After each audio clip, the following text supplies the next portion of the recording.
Ito nga yung masakit pa sa breakup, yung wala ka nang maisaing.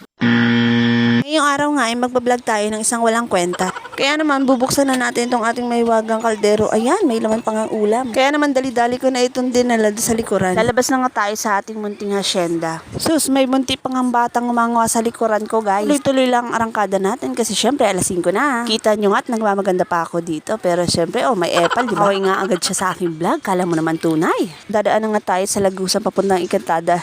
Siyempre, charis lang yun. Heto nga at malapit na tayo. Pagpasok mo, siyempre, bubungad sa'yo mga tsinelas. O, diba? Linis. Huwag kayong judgmental dyan. Ilalagay muna natin, guys, tong kaldero sa kanyang rice cooker. Ang ating kaldero may pagkaref. Kasi kita niya naman, diba? O, diba? May laman pang ulam. Aalisin muna natin to kasi, siyempre, para makapagsimula na tayong pagsaing. Siyempre, mayaman kami, kaya maraming putahe ang ulam namin. Ilalagay ko muna itong mga ulam namin dito.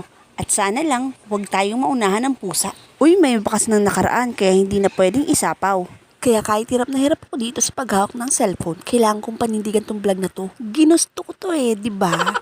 Yung tipong hirap na ako kung paano ko to kukuskusin ng maayos, pero iniisip ko kailangan kong panindigan to.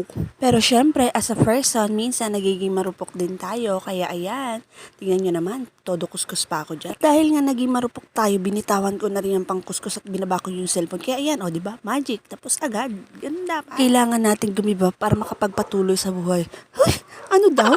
At dahil tapos na tayo maghugas ng ating kaldero, ayan, pupunta na tayo sa ating bigasan. At pagtingin ko nga ng aming bigasan, ayan, ay, teka, baka mali lang ako ng tingin. Dali natin siya dun sa part na maliwanag kasi baka nagkakamali lang tayo ng paningin Kaya lang guys, mukhang totoo nga. Ayan, wala na nga tayong maisaing. Wala na daw.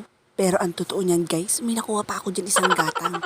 Tinoy, pag ganyang react pa. Peke iyan.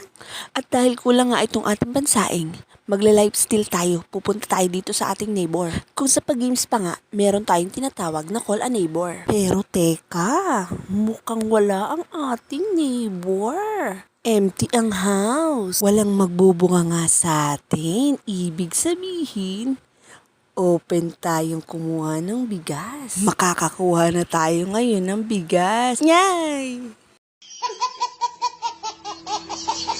Ang pait naman pala talaga ng buhay. Wala rin pala silang bigas. Hugasan ko na nga lang tong bigas na to. Baka mapagbintangan pa ako ng kapitbahay. 2 dragon pa naman ang nakatira doon sa bahay na yun. At dahil ayoko pang mamatay, pupunasan muna natin tong ilalim ng puwetan ng kaldero. Para tuyo siya pag nilagay natin sa kanyang rice cooker.